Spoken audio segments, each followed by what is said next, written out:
Okay, so to start this P-51D build, I've got a small drawing of scale measurements, and I've very roughly measured off my scale marks here. Basically, 1.5 inches is going to be 30 inches here for a 60-inch wingspan. And I've gone ahead and I've already transferred the wing outline to my first piece of foam board, and I'm going to cut out 4 of these. Here I've assembled the components for my main spar, including a dihedral brace that I made at an arbitrary angle. And so this is the finished spar structure. You can see the brace, and you can see the hot glued structure. Now I'm going to try and make some score lines to help bend the wing on the inner surface, about 1 inch apart, and I'm using the back edge of a linoleum knife here just to push against the foam against the ruler and make a bend. So there's my bend lines, and now I'm going to try and bend them a bit. I'm bending the wing skin by pulling up against a ruler on the score line and getting just a slight bend all the way across. So we can see that that's going to work out pretty nicely, I think, for the leading edge. I'm going to make this a symmetrical airfoil, so I'm going to do the same thing on the tops and the bottoms. Here I put a piece of tape across the bottom, the outside of the wing on the bottom, and I made a little bit of a notch in the first 2 inches here to accommodate the dihedral bend. And now we've got our spar glued in place.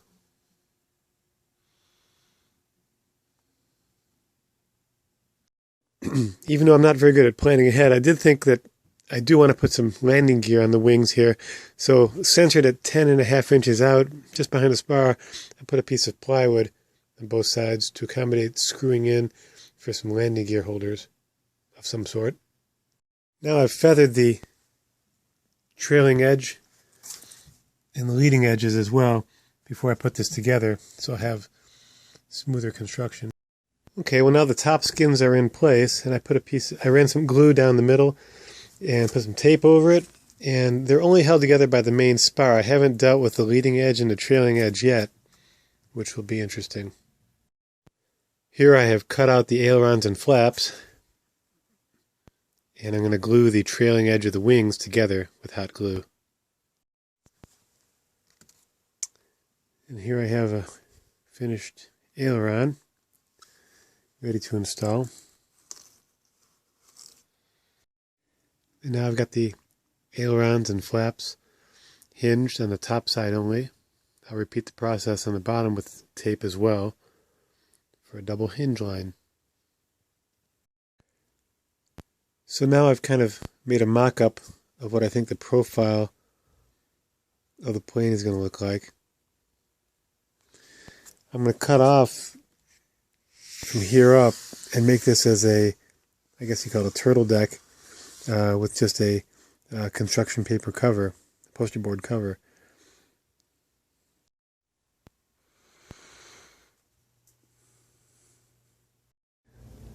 Okay, now I've got the sides assembled with my false top deck here. This is all going to be covered up by curved poster board. And I'm going to put a little bit of internal support now. I'm going to put a deck in here underneath the radiator. Okay, so far we're looking pretty good. The wing fits in our slot nicely.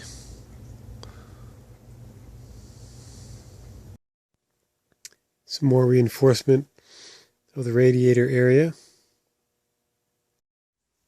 I prepared a bunch of formers here for the top of the cockpit, and I have attached the tail surfaces.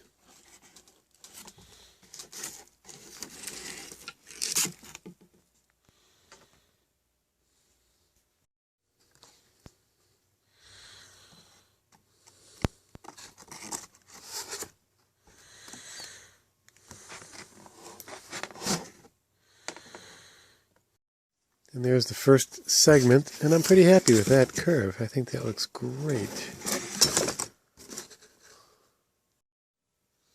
Taking shape a bit more. And so there's my overall contour of the cockpit. And now I've worked out some control lines here.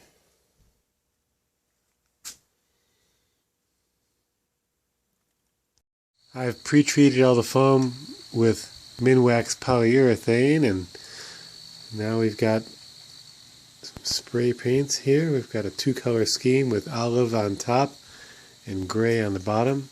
Not particularly scale, but hey.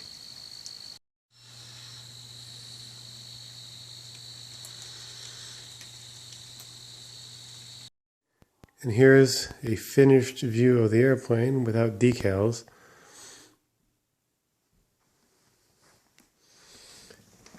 Installed our motor and our spinner.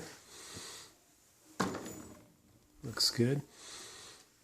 We've had to do some modifications on our landing gear mounting.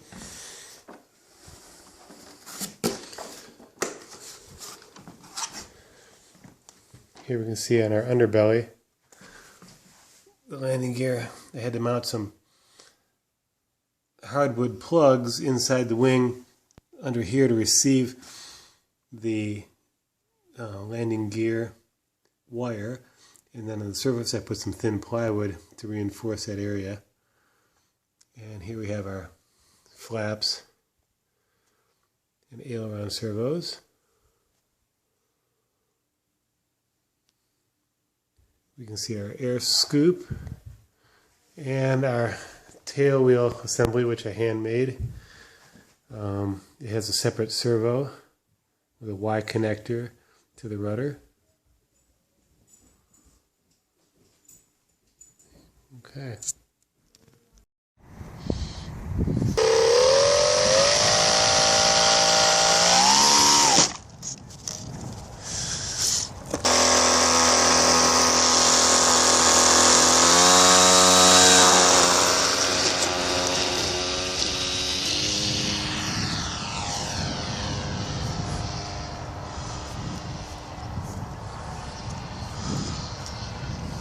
Oh my God, it's actually flying.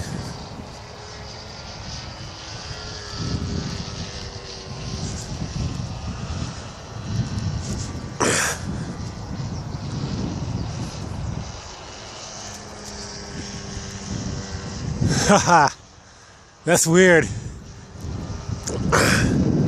I'm not sure I thought I was going to do that.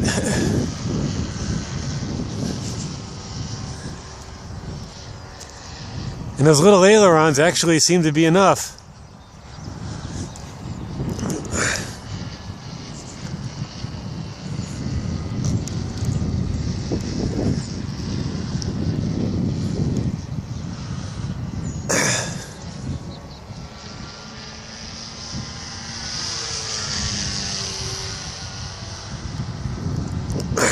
We'll try a low pass here.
try and bring it in for landing at some point here. And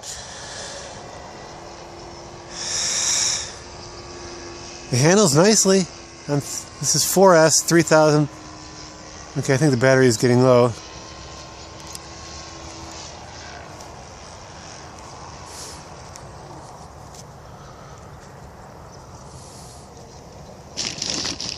Yeah, 3 point.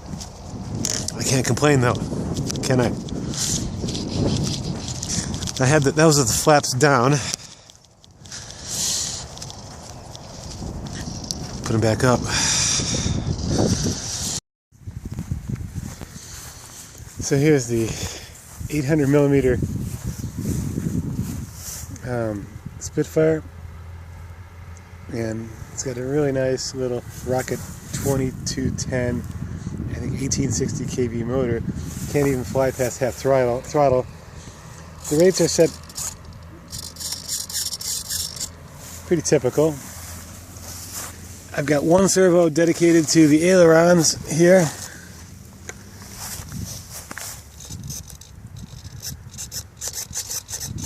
And one for the elevator.